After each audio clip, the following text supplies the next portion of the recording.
Northeast Ohio's #1 choice for news. Cleveland's own Fox 8 News starts now. Welcome back. Do we need to pack an umbrella to go with our Halloween costumes? Thanks so much for sticking around this half hour. I'm Todd Meany, in for Gabe and Stephanie. Scott Sable standing by with the look at the forecast for us. Hi, Scott. Todd, good afternoon. All right, here we go. Stormfox radar showing the one band of rain moving through, the one line of showers moving through Ashtabula County, of Brake, Cleveland. Heavy cloud cover with additional showers on.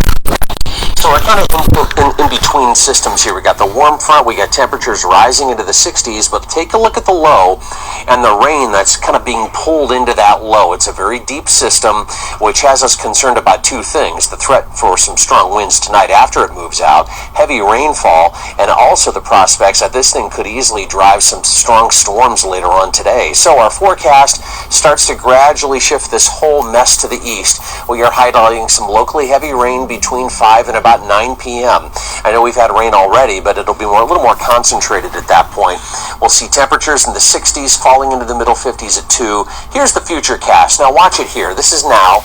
This is at around 3 o'clock. We start to see the leading edge of some of those stronger cells to the west, and then by the end of the afternoon, we'll start to see some of these more than likely develop into some not only downpours type cells, but maybe some strong storms embedded within some of this into the early evening. So we'll keep an eye on that, as the forecast now shows the cloud cover being thick should keep the severe weather threat to a minimum. Temperatures today in the 60s. Look at the temperatures drop tonight into the 40s, and then we got 40s, low 50s tomorrow.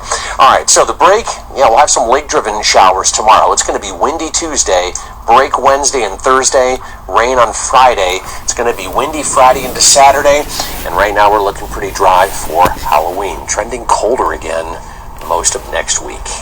A couple extra layers for Halloween maybe in that. Absolutely. Those days. Yeah. Thanks, Scott. The Ohio-based Christian Aid Ministry associated with those hostages released a new video this weekend asking for continued prayers.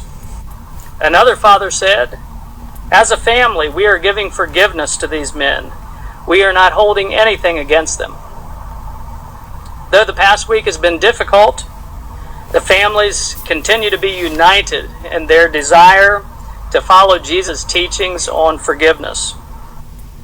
The White House says it is doing all it can to bring them home, also acknowledging the severe gang problem that's down there in Haiti.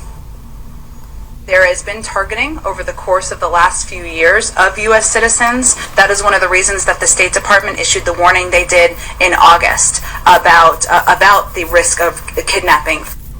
A spokesman says the families of those kidnapped are from the Amish, the Mennonite, and other conservative and Baptist communities. The Urban League of Greater Cleveland hosted its annual Meet the Candidates Forum this weekend. The community had the opportunity to hear more from 20 candidates who are running for local, county, even national offices. Urban League president says the forum is a way for the community to get to know the candidates, and it also lets residents know that their voices can be heard. It's important for candidates to hear and understand what's going on in the black community, what the agenda needs to be to help serve and mitigate circumstances, and to reverse those disparities within our communities. So when we hold these kinds of forums within our community and the candidates come, they're saying we want people to hear about this and know that we are supporting these communities. And Election Day is only 8 days away. Tuesday, November 2nd. Early voting in person or by mail is already underway. The Cleveland Marathon came back to downtown Cleveland this weekend after going virtual last year. The runners started off in Public Square early Sunday morning. They got in before the rain moved in. The marathon, in its 44th year already, did have a few changes to the route that made it a faster race with less turns than in previous years and taking runners past the Rock Hall, Science Center, and First Energy Stadium. This year's full marathon winners were from Lakewood and all the way down in Miami. Good, tired, happy, relieved. This is my first year marathoning, and I'm loving it so far. It felt so good. It was really a grind through miles 23, 24, 25, and my legs were starting to cramp up, and I just kept saying, come on, one more mile, and finally coming around that last turn just felt so good. I'm so happy. This is like a dream come true. The last 400 meters, I'm like, embrace this. This is you. This is my hard work, and I'm so happy. It's so hard, but I'm so happy.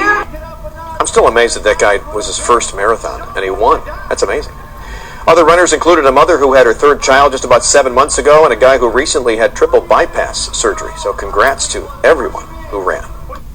After 10 weeks, thousands of football games, the best high school teams in Ohio have now qualified for the playoffs. The Ohio High School Athletic Association expanded the playoffs this year. 16 teams from each region have qualified for a total of 448 schools. And the first round games get underway Friday night. Let's tell you who they are. In Division 1, Region 1, St. Ed's will hope the top seed, and they will host Lorraine. Medina, the number 2 seed, they'll host Shaker Heights. In Division 2, Benedictine receives the number 1 seed. They will host Akron Firestone. In Division 3, the defending state champs, Chardon, are the number 1 seed. They will host Akron East. And in Division 5, Region 17, the defending state champs, Kirtland, will begin their title defense, hosting Harrison Central. Now, the first and second round games are hosted by the better seeded team. Neutral sites will be used beginning with the third round. Putting phone cameras to the test, Rich DeMuro lets us know which ones are going head-to-head. Hey, Rich. It's a seasonal camera shootout with both Samsung and iPhone bringing their best. Whose shot will come out a winner? I'm Rich DeMuro. Find out coming up in TechSmart. Time now for the Fox8Jobs.com career of the day as the city of Rocky River is hiring a general laborer for the sewer department. For information on this and other jobs in your neighborhood, log on to Fox8Jobs.com.